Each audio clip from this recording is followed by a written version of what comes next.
So who says that you need the new and fancy Primaris Marines to get the job done? Let's talk about the most dangerous threats that the OG Space Marines can bring to bear.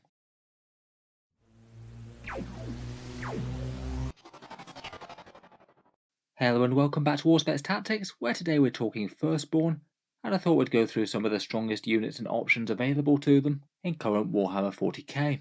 I fully admit that top 10 lists are pretty arbitrary. It does depend on whether or not you're playing a ranged or a melee chapter, and exactly what sort of list and playstyle that you're going to, but in this video we're going to go over 10 of my favourite Firstborn Space Marine units, why I think that they're so good, and some of their stronger options in game. Obviously, in general, Space Marine armies are going to be better with access to both the Primaris and the Firstborn, but plenty of people like to use either one or the other for aesthetic or theming purposes.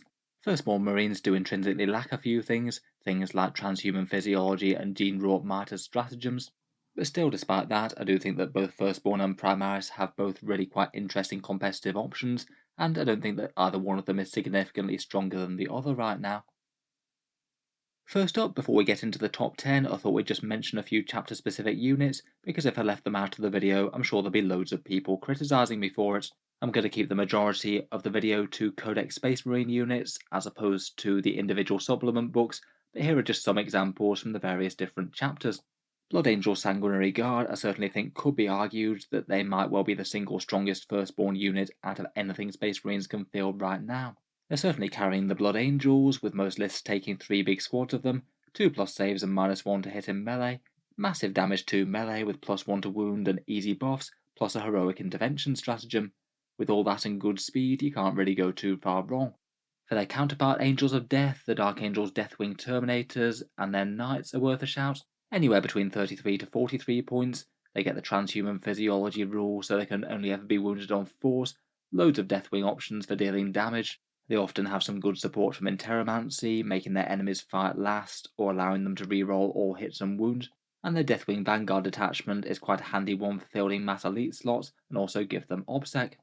For Deathwatch, I'd say it's the Proteus kill team, multiple strong ways to field them with the massive amount of flexibility. In particular, combat versions of them I think might be the best loadouts right now. Things with heavy thunderhammers, plus I think they can pick up a +1 to hit from their psychic power if I remember right. Plus they can take lightning claws throughout the squad, and having a biker and a van vet mixed in there can actually give them a really long charge threat range by chaining out the units to tag enemies in combat. They've also got the option of borrowing the White Scars chapter tactic for a long charge and getting their assault doctrine early.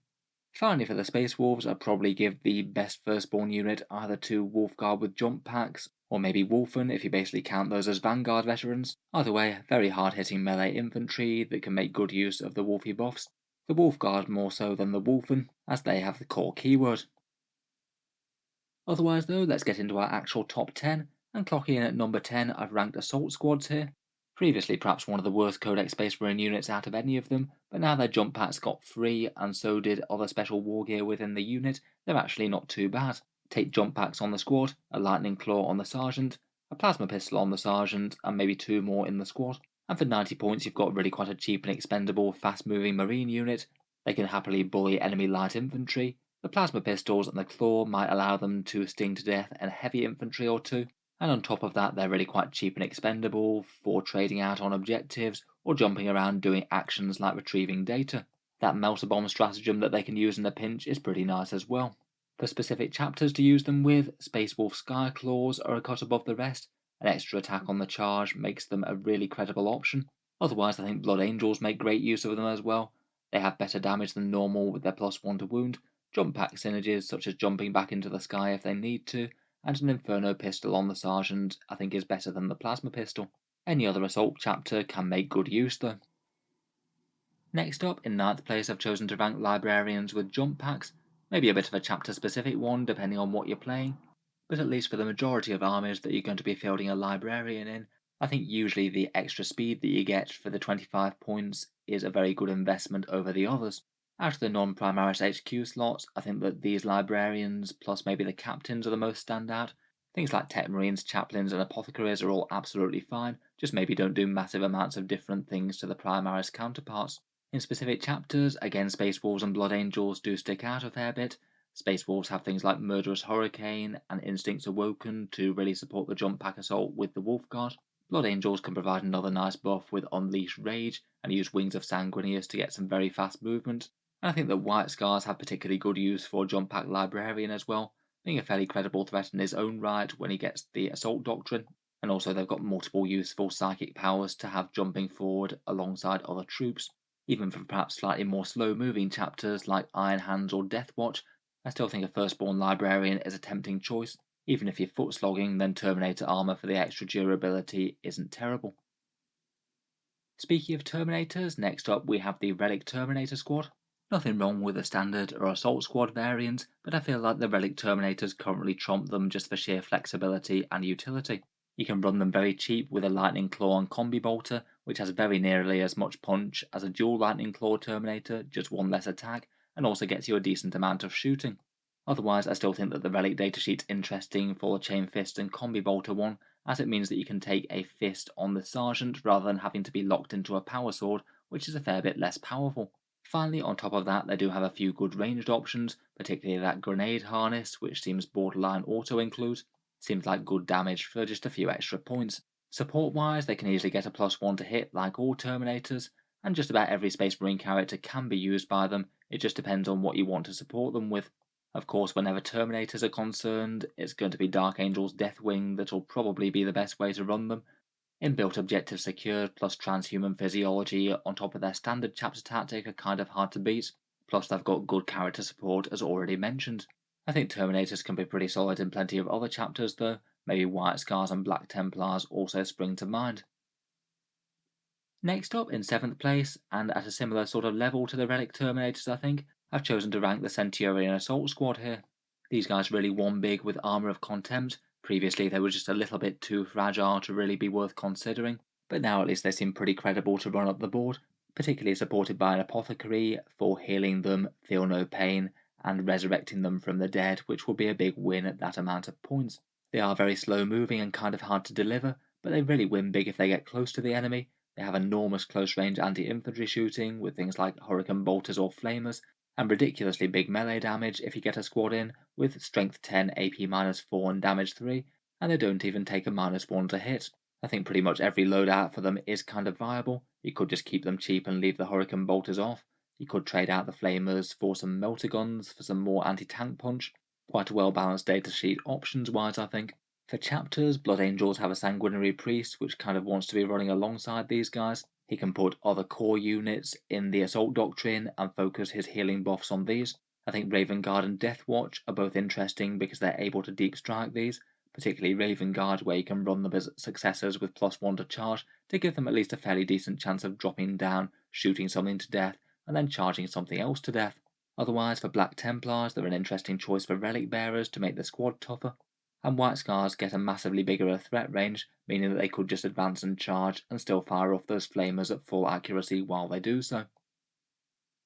Moving on, in 6th place I've chosen to rank the unsung hero that is the Landspeeder Storm. Kind of a slightly tricky one to rank this one. Basically it's a cheap and expendable unit for just 50 points, and for that you don't really get much damage output, but just a surprisingly tough unit for the investment, plus a very fast movement. You do need either scouts or to use Voidsman at arms to fill it in Nephilim, so arguably that has made it a little bit less efficient than it was before, but it still seems that a few top marine lists are using these, zip them onto midfield objectives, and the scouts can potentially fall out of the land speeder behind cover if it gets shot down, and maybe still hold the objective even if this guy gets killed. A pretty excellent chaff utility unit. Its biggest weakness, to be honest, is being locked to having to take scouts, otherwise I think that more lists would run them. Moving on, up in 5th place we have the Relic Contemptor Dreadnought, the datasheet from the Imperial Armour Compendium. It used to be that just about every single Space Marine list would run these, but the Volkite Contemptors did go up a little bit in cost, plus now in Nephilim that 1 command point bonus points to actually use them in the first place is just a little bit more painful. Still though, they're very much a core firepower unit with very big damage and one of the easiest things to buff with their long range.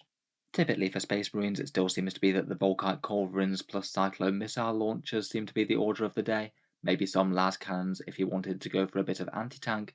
They're a very dangerous shooting threat that just hovers in the backfield and will usually stack damage on whatever you point it at with those mortal wounds.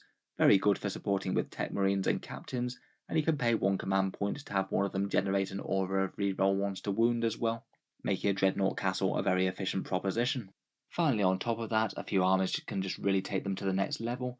Iron Hands can allow a character protected Contemptor Dreadnought that you can screen behind your other units, really scary on that kind of level of firepower. Anything that allows you a full wound reroll, like the Death Watch Tome of Ectoclades or the Ultramarine Seal of Oath, both of those will be absolutely devastating with those mortal wounds on 6s with the Volkites.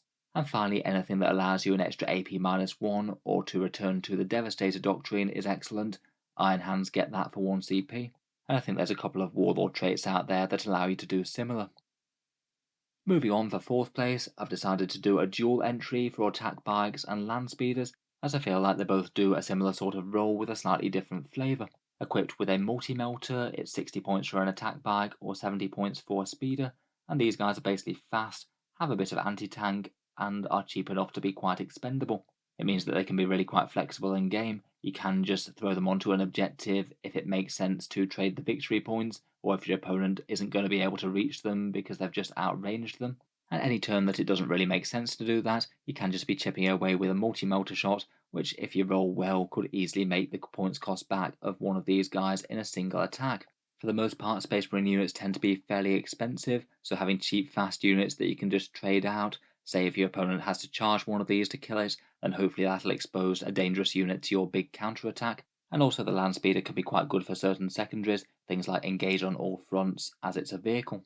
Otherwise, for the attack bikes, I think it's kind of possible to use them as basically primary damage dealers as well. Dark Angel's Ravenwing can do that particularly well with their own unique Devastator doctrine that helps them out, pre-game moves plus the opportunity for a 4 or 5 plus invul, and certain chapters like Salamanders or White Scars will do well for them as well. They are a core unit, so can get some big character buffs if it makes sense to, and also could be resurrected or healed by apothecaries if you happen to have one handy. Outside of Dark Angel's bike apothecaries though, they might struggle to keep up. In 3rd place, I've chosen to rank the fast-moving captains, things like bike or jump captains, datasheets that are far more flexible than their Primaris counterparts, and also get to grips with the enemy a lot quicker, which is kind of important if you actually want to make use of their very good melee profile. In general, the majority of people I see tend to prefer the jump pack, as it allows you to easily move over terrain, and with dense 9th edition battlefields that's usually a good thing. The bike does have plenty of fun stuff going for it as well though. It does have to move around ruined walls and things, which isn't ideal, but at least it gets you an extra pip of toughness and a wound, a little bit of accurate firepower from those bolters, and 2-inch more movement and a flat 6-inch advance. As mentioned as well, the Firstborn datasheets are at least for the moment a bit more flexible than Primaris. Being able to get a flat 3 damage Thunderhammer is kind of fun. Plus, the vast majority of Primaris characters can't take chainsaws for some reason, so if you want to use the Teeth of Terror relic, then Firstborn is the way that you've got to go. Finally, I think that the Chapter Master upgrade is a bit more viable on these guys, as it allows you to get it exactly where it needs to be to buff the right things. Perhaps starting off with buffing a ranged unit in the first turn or two, and then turn it on for the melee stuff as you reach combat. Continuing with stronger Firstborn units, in 2nd place I've chosen to rank the Devastator Squad. A fairly common pick for Space Marine lists to deliver a devastating multi-melter or grav cannon alpha strike bundling out of a drop pod. The grav cannons and the multi-melters generally have the best damage output out of the various devastator weapons, and it's quite nice that they have the combo both of the Signum for the +1 to hit and the Armorium Cherub for the extra shot. You can stack both of those on the model that most needs the buff, whether you need to turn up the heat against elite infantry or against vehicles. The drop pod might allow you to get the jump on something before the game's even really begun for the opponent, or maybe even drop behind the lines to annoyingly divide their forces and force something to go back to clean them up. Chapters wise, they're particularly interesting in Space Wolves or Iron Hands, I think. The Space Wolves have the stratagem to ignore modifiers for 1 CP, so that keeps them very accurate out of the drop, and Iron Hands are super nasty with their Devastator doctrine, not only ignoring the heavy weapon penalty, but also re-rolling ones to hit as well. You might even be able to drop them into a character aura that's already on the board if you do want some more re-roll ones. After that, they basically give you a unit that your opponent is really going to want to try and kill, for fear of them deleting something else very important. Hopefully can take the pressure off some of the rest of the army that's getting into position. Finally, in 1st place we have some of the rock stars of the Space Marine Codex, and I've chosen to put the Vanguard veterans in the top spot. Pretty much one of the ultimate hard to go wrong with units in the Space Marine Codex. They're fast, so get into combat fairly easily. They're pretty dangerous when they get there, and they're fairly tough with either Armour of Contempt or with Storm Shields. They also can be taken in units that have enough melee might to overcome some of the enemy's elites as well, and are a core unit that can get all manner of buffs from things like captains, chaplains, or librarians. Jump packs are basically auto-include to get them there. Lightning Claws seem to be the default loadout, usually paired with a Storm Shield, though in the era of Armour of Contempt, a fair few people seem to be swapping that out just for a second Chainsword alongside the Lightning Claw and keeping them nice and cheap. You can potentially add in some hammers or power fists for a little bit of anti-armor, and the Relic Blade on the Sergeant is pretty interesting as well. They also have that Melter Bomb stratagem, and are quite an interesting choice for 2CP to put in the Assault Doctrine early, particularly if you happen to be, say, Blood Angels, Space Wolves, or White Scars, all of whom get a double whammy with the extra AP and also another fun rule. Overall, on the Firstborn side of things, certainly one of the units to beat out there. So anyway, that just about concludes my list on some of the top 10 Firstborn units in Codex Space Marines. Let me know what you think down in the comments below. Have I overrated or underrated any of these, and are there choices that deserve to be up here somewhere?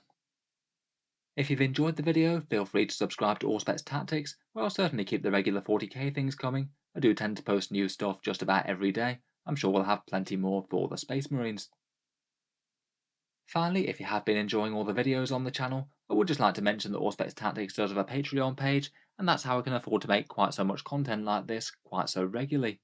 Channel patrons do get a fair few advantages, seeing certain videos early, regular votes to see what sort of things come next on the channel, and automatic entry into the regular prize giveaways with the chance to win some big model kits each month. If any of that sounds good to you, or you'd just like to help support, the link is down in the video description. In any case, an absolutely massive thank you for listening, and I'll hope to see you guys next time.